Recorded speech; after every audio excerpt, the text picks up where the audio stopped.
Hello les petits potes, j'espère que vous allez bien. On se retrouve aujourd'hui pour un bilan lecture puisque le mois de septembre est maintenant terminé depuis quelques jours même et que comme tous les mois, je vais donc détailler avec vous les lectures que j'ai pu découvrir pendant ce mois-ci. Vous avez déjà un petit aperçu de ces lectures juste ici en sachant qu'il y en a aussi au format numérique que je n'ai pas avec moi ainsi qu'au format audio parce que les livres audio font enfin leur grand retour dans mes lectures. Il y a aussi un livre de la médiathèque que je n'ai plus avec moi. Bref, on va voir ça tout de suite ensemble. Pour l'occasion, je me suis préparé un petit café au caramel. J'ai d'ailleurs fait un petit sirop de cannelle maison. C'est ultra facile à faire et c'est absolument délicieux dans les cafés, surtout pour cette saison. Information un petit peu random, mais je voulais vous partager cette petite découverte. Je me munis de quelques petits post-it afin de commencer ce bilan lecture en vous détaillant un petit peu quelques statistiques concernant ce mois de septembre.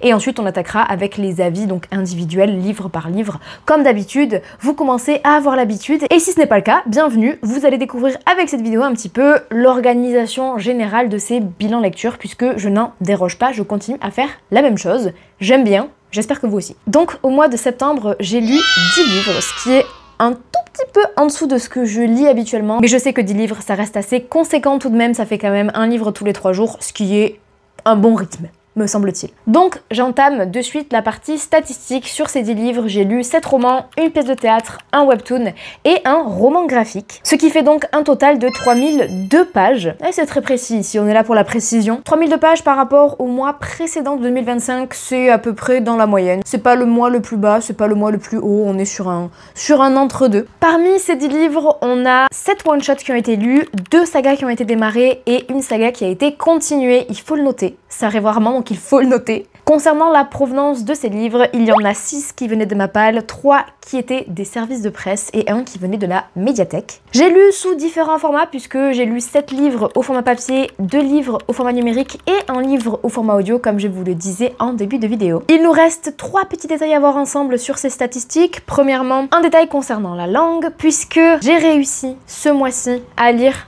un livre en espagnol, ce qui est très bien parce qu'on se souvient de l'objectif de début d'année qui était de lire un livre en espagnol par mois. Je ne le respecte pas systématiquement, mais ce mois-ci, ça a été respecté. 3 livres en anglais et 6 livres en français. Concernant un petit peu les genres qui ont été lus, j'ai lu 3 contemporains, un livre de science-fiction, un livre de non-fiction. Là aussi, c'est un grand retour parce que je crois que ça faisait un petit temps que j'avais pas lu de non-fiction. Un thriller slash roman politique slash un petit peu drame et 4 livres de fantasy fantastique. Ça reste toujours le genre que je lis le plus. Et tout ça nous amène à une note moyenne au mois de septembre de 3,35.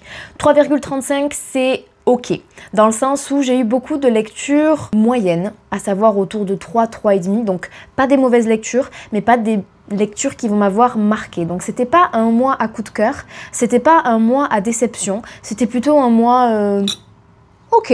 Genre vraiment septembre, tout comme août je crois, c'était un mois de lecture ok. Il y a trop de mousse, j'aime pas la mousse. Bouh, bouh, bouh. Ok, maintenant que cette petite partie statistique est passée, on attaque de suite avec les reviews un petit peu des différents livres. Je vais commencer par ceux que je n'ai pas avec moi pour ne pas faire comme lors du précédent bilan lecture, à savoir oublier les livres que je n'avais pas avec moi et tout vous balancer en fin de vidéo. Donc je vais commencer par le roman que j'ai emprunté à la médiathèque. Il s'agit de Soma de Florian Soulas, qui est un roman court slash une nouvelle de science-fiction que j'avais entreaperçu sur un compte YouTube, je ne me souviens toujours plus lequel, et que j'ai aussi revu en librairie à Bruxelles, donc au mois d'août. J'ai vu que ma médiathèque l'avait, donc je l'ai emprunté. Et d'ailleurs, ce livre-là, la lecture de ce livre-là, et de pas mal de livres en fait que je vais vous présenter ici, ont fait l'objet de vlogs de lecture, donc n'hésitez pas à chercher un petit peu sur mon compte. Normalement, vous avez sur les miniatures les livres concernés par les différents vlogs lecture. Donc, Soma de Florian Soulas, c'est un roman de science-fiction, comme je vous disais, dans un monde plutôt futuriste. C'est pas un roman qui va m'avoir marqué. Et je m'en rends compte maintenant en vous faisant le résumé. On va suivre en gros dans les grandes lignes une cyborg qui est donc l'unique espèce dans son genre entre guillemets. Et cette cyborg ainsi que son entourage vont suspecter une autre entreprise, c'est pas vraiment une entreprise, j'arrive pas à trouver le bon mot, de chercher à créer eux aussi des cyborgs. Et pas forcément pour atteindre des buts bien intentionnés. Intentionnés, oui c'est ça. Attentionné? Non, intentionné. Donc on va suivre un petit peu cette recherche, c'est de comprendre ce qui se passe. C'était intéressant, c'était très bien écrit, mais voilà, pas un roman qui va m'avoir marqué. Un autre livre que j'ai découvert au format numérique cette fois-ci et que je n'ai pas avec moi, il s'agit de Hexes and Hush Money de Hazel Caraway, qui est un livre que j'ai reçu en service de presse grâce à la plateforme NetGalley et qui a aussi fait l'office d'un vlog qui s'est pas forcément très bien orienté dans le sens où j'avais pour objectif de découvrir des lectures un petit peu automnales dans ce vlog là. J'ai commencé par ce roman-ci et ça a pas trop fonctionné avec moi. Dans le sens où c'est un roman qui va être très court, j'ai réalisé qu'il faisait en format papier moins de 200 pages, mais dans lequel je trouve qu'on survole tout. Et du coup, comme c'est vendu comme un cozy mystery, pour moi c'est des livres qui sont supposés être des livres à ambiance et il n'y a pas eu de moments où je me suis sentie emportée dans cette ambiance un petit peu automnale. Donc je suis un petit peu déçue concernant cet aspect-là, d'autant plus que en fait notre cozy mystery avec une petite enquête s'arrête assez tôt dans le livre et qu'ensuite les 30 derniers pourcents, c'est plus la résolution de cette enquête, un peu de l'info-dumping concernant notre personnage principal et j'ai trouvé ça un petit peu dommage. Et alors oui, c'est un roman court mais je pense qu'il y avait moyen de mettre l'accent soit sur le côté ambiance, soit sur le côté enquête, soit sur le côté relationnel des personnages. Et juste pour l'histoire, donc comme je vous disais, c'est un cozy mystery qui se passe dans un café dans un petit village dans lequel on a une jeune femme qui tient un café de façon ancestrale entre guillemets, dans le sens où c'est sa famille qui tient ce café depuis des générations, les femmes de sa famille qui tiennent ce café depuis des générations, et elles se sont fondées une... mince, comment on dit? Oh, le mot il est parti. J'ai perdu le mot. Une réputation. Oh waouh. Et les femmes de cette famille se font une réputation de sorcières, en fait, d'utiliser un petit peu de magie. Réputation qui est d'ailleurs bien fondée, mais encore une fois, pour moi, on ne va pas au bout des choses. On ne dit pas clairement ce qui est possible et ce qui n'est pas possible. Et donc, ce qui va se passer, c'est qu'on a un entrepreneur qui va chercher à racheter ce café. La protagoniste principale va refuser de lui vendre ce café. Et cet entrepreneur, on va le retrouver mort juste à côté de ce café, et donc c'est elle qui va être la principale suspecte de ce meurtre-là, en sachant qu'en parallèle, on a des espèces de pièces d'or qui semblent apparaître dans tous les lieux et auprès de toutes les personnes devant lesquelles cet entrepreneur s'est présenté en fait pour leur racheter leurs biens immobiliers. Voilà, en gros, c'est un petit peu ça, on penche un peu entre le magique et le non magique. Je n'en dis pas plus.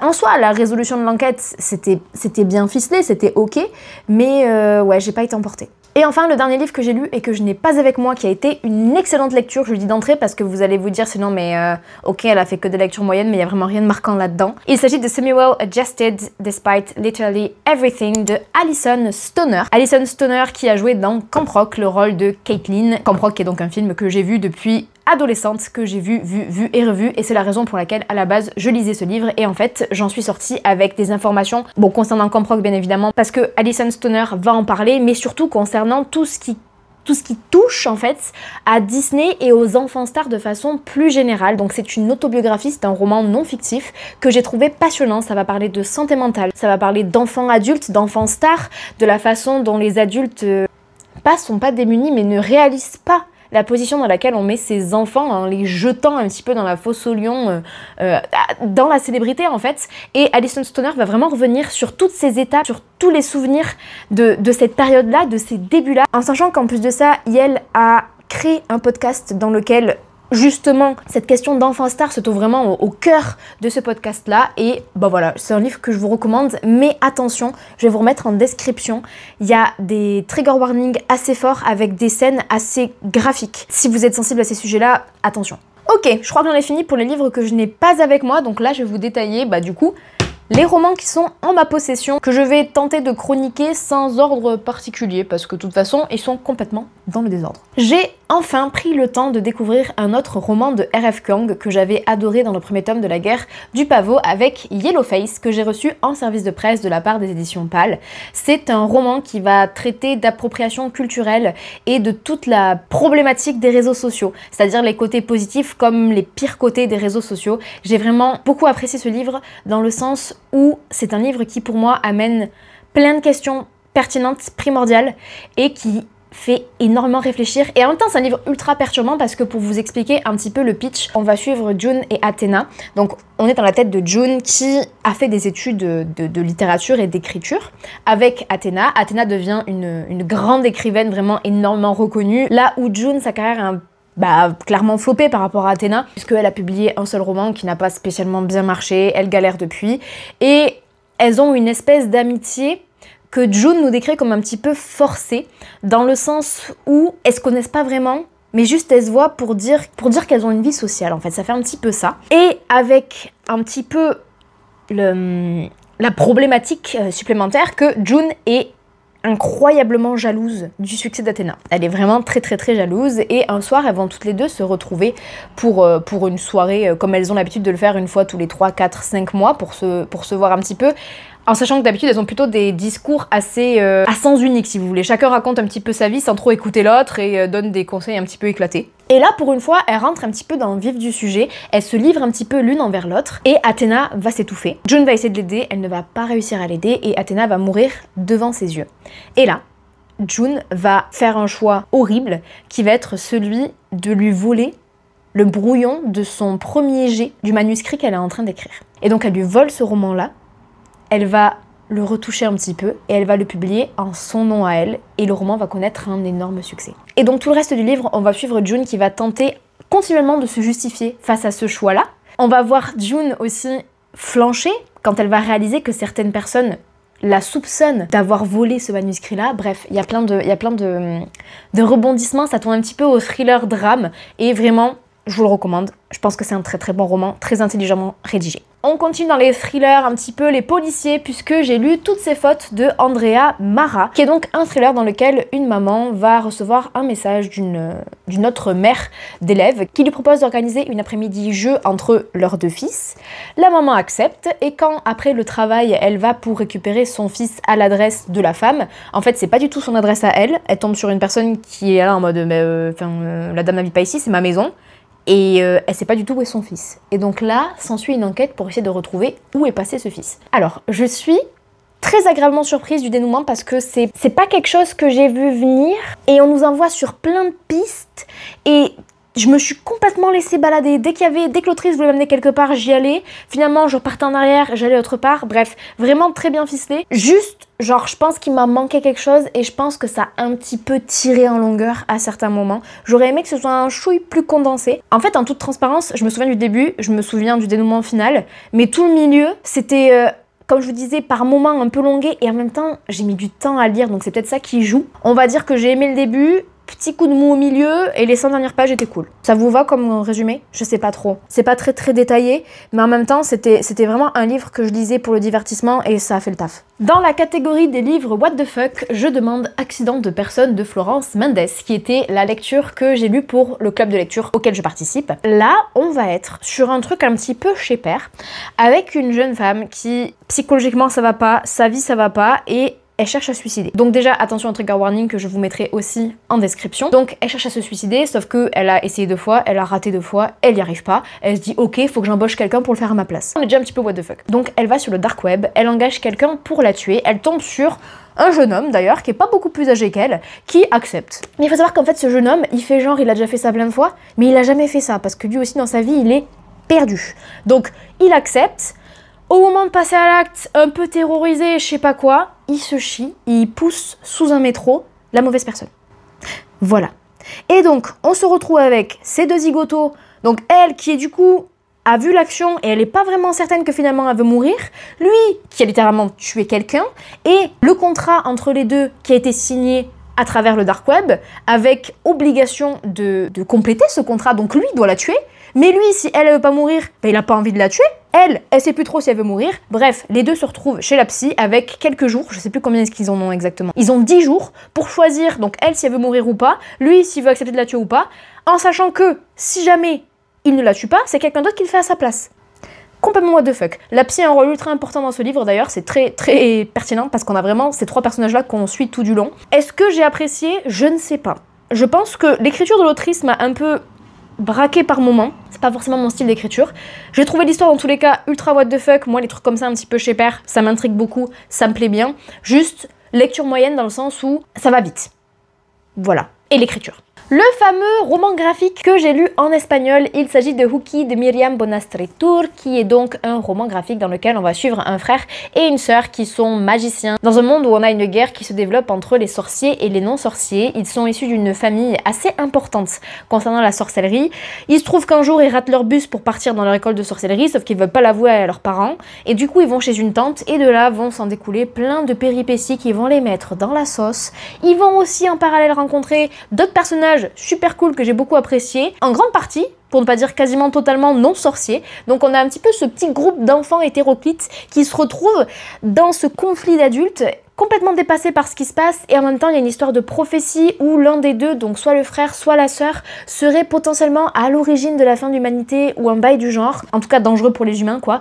Bref, j'ai bien aimé. J'ai vraiment bien aimé. Je pense que ça fait partie de mes meilleures lectures de ce mois-ci. Et je cherche à trouver le tome 2 parce que je suis partie en Espagne. Et soit je le trouvais pas, soit la seule fois où je l'ai trouvé, la couverture était littéralement entièrement pliée. Voilà, donc dès que j'ai le tome 2, j'enchaîne parce que j'aime trop. Et j'en profite d'ailleurs pour dire que c'est un webtoon slash roman graphique, à la base c'était un webtoon je crois, qui est traduit en français et je crois que le tome 5 sort là cet automne, chez Dupuis. On change complètement de registre. J'ai découvert un classique, il s'agit des Femmes savantes de Molière. J'ai fait aussi un vlog lecture sur celui-ci. C'est un livre où je vous expliquais que j'avais un petit peu un ressenti contradictoire, dans le sens que je comprends le comique de la situation, mais en le lisant à notre époque, j'ai du mal à adhérer et à en rire. Et ce qui s'est passé, c'est que lors du dernier club de lecture que j'ai eu, j'en ai discuté avec Fanny, d'ailleurs si tu passes par ici, coucou Fanny, qui est donc prof de français, et on a beaucoup discuté du fait de penser à remettre l'œuvre dans son contexte, à son époque. C'est un truc que j'ai vraiment du mal à faire. Et du coup c'était ultra intéressant, parce que, je vous ai pas pitché encore le livre une nouvelle fois, au lieu de faire un résumé un peu bancal, je vais vous lire ce qu'on en dit derrière parce que je trouve que ça explique vraiment et mon dilemme à moi en tant que lectrice et ce qu'il faut en tirer. Créée en 1672 alors que Molière est au sommet de sa gloire, la pièce n'a rien perdu de son piquant. Car si les femmes grammariennes ou astronomes ne prêtent plus à rire, la répétition systématique des dernières théories à la mode reste risible. Raillant l'étroitesse de vue des pédantes, les femmes savantes expriment en creux des valeurs profondément modernes, celles du jugement individuel, du plaisir et des droits du corps. Donc on est vraiment sur le pitch global, c'est des femmes qui pensent être au-dessus de tout le monde et qui sont ultra pédantes parce qu'elles pensent être au-dessus des autres parce qu'elles ont vraiment des connaissances supplémentaires ou qu'elles pensent avoir des connaissances vraiment théoriques supplémentaires dans des sujets plutôt scientifiques et philosophiques. Là où en fait elles se font tourner en ridicule parce qu'elles se font complètement avoir par un homme qui se fait passer pour un poète mais qui est en fait complètement médiocre et qui est juste là pour leur thune. Et donc on a un petit peu cette contradiction entre les gens du peuple qui sont méprisés par ces femmes savantes et ces femmes savantes qui sont complètement tournées en ridicule par les gens du peuple qui vont vraiment se moquer d'elles. Et la finalité est que ça dénonce des choses qui sont justes, mais j'aurais aimé que ce soit pas que des femmes savantes en fait. Et ma critique réside que là-dedans. Ça aurait été des femmes et des hommes savantes, j'aurais pas eu de soucis, mais là, c'est le fait de se moquer de femmes qui, à la base, ont juste soif de connaissances en les tournant en ridicule. Par contre, j'adhère entièrement au propos de se croire supérieur et plus intelligent parce qu'on a un accès plus simple à la connaissance et mépriser les autres. Voilà. De par ce prisme-là. Bref, je sais pas si c'est clair ce que je raconte. Dans tous les cas, si vous voulez en savoir un petit peu plus concernant mon avis divergent, je vous invite à découvrir le reading vlog associé à ce livre-là. Sur une touche un petit peu plus légère, j'ai lu le tome 3 de Dark Moon, qui est donc un webtoon où on va avoir en gros un clan de vampires, un clan de loups-garous qui veulent tous les deux protéger une jeune fille qui a été traumatisée plus jeune par les vampires et qui ne cherche qu'à les éliminer si vous voulez, ou en tout cas à vivre le plus loin possible d'eux et qui les méprise vraiment fortement. Donc ce qui part à la base comme un webtoon un petit peu léger, un petit peu chill, vibe un peu Teen Wolf, Vampire Diaries mais version vraiment adolescent, tourne un petit peu dans ce troisième tome, puisque je trouve que dans ce troisième tome, l'intrigue va avoir un petit peu plus de profondeur et va basculer vers quelque chose de... Enfin, en tout cas, moi qui m'a un petit peu plus plu et happé. Là où à la base, je le lisais juste pour le moment chill et le moment un petit peu agréable, finalement, je crois que j'adhère bien à l'histoire. Donc hâte de découvrir la suite. Je ne l'ai pas précisé, mais c'est un service de presse que j'ai reçu de la part des éditions Neotoon. Et c'est tout. Je crois que c'est tout ce que j'en ai à en dire. En tout cas, il est vraiment très bien pour la saison. Je regrette que le tome 4 ne soit pas déjà sorti pour pouvoir enchaîner parce que là, clairement, c'est vraiment le mood. Et enfin, le dernier livre que j'ai à vous présenter, il s'agit de These Violent Delights de Chloé Gong, qui est un petit peu une... Est-ce que je vous l'aurais pas déjà présenté dans mon précédent bilan lecture? Parce qu'en fait, c'est un roman que j'ai terminé tout juste en début septembre. Bon bah je ne sais plus, vous aurez peut-être un doublon. Je ne me souviens plus où est-ce que je l'ai calé, mais je me souviens vous en avoir déjà parlé de ce livre-là et de vous avoir déjà donné mon avis dessus.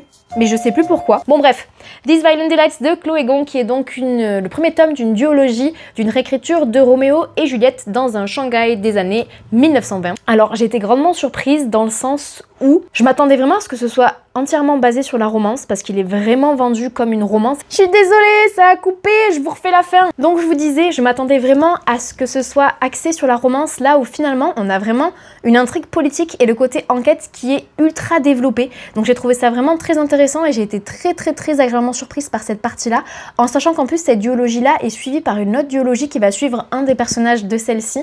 Et donc ça veut dire que cet univers-là, cette politique-là et ce système-là, on va le retrouver dans autre chose. Donc ça met un petit peu, en toute sincérité, de temps à se mettre en place. Ça demande un petit peu de concentration pour essayer de tout attraper et de tout comprendre.